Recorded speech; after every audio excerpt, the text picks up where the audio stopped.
In Suffering Ties That Bind, we sat down and said to ourselves, what is that creature? What's over the top? What's that action horror creature? I'd say that the creatures for Suffering Ties That Bind are definitely a community effort here. I mean, everybody on the team really contributed ideas, and certainly to the early brainstorming and all the way up to the implementation of the systems that drive them.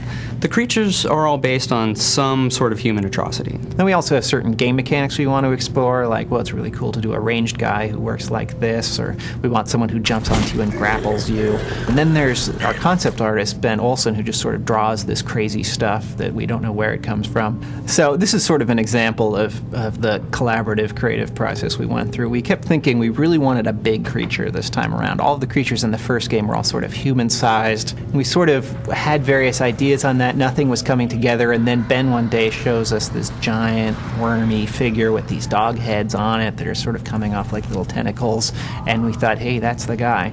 In that case, we didn't really have a concept that tied towards that at the beginning, so it was like, well, how does this fit in the game? I sort of started thinking of it as, well, this is like the mob mentality. This is what a lynch mob is like. It's all these people getting together, doing this evil act, sort of as a group, so they become bigger than one human. They have all these different heads who are sort of become brainwashed into doing this evil action, so they're like a horde of evil. More than that, getting into the mind of our creature maker was about getting into the mind of, some really, really sick, horrible things that happen in cities. The Creeper is a great example. Where did we start off? We said we wanted prostitution. We said we wanted a guy in a trench coat. How did we end up with someone who walks around on spiny legs coming out of his chest and they're covered with his victims?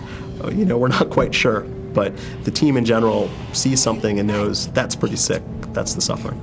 It's funny to think about how much of the team itself goes into the different creatures. I like to think very little.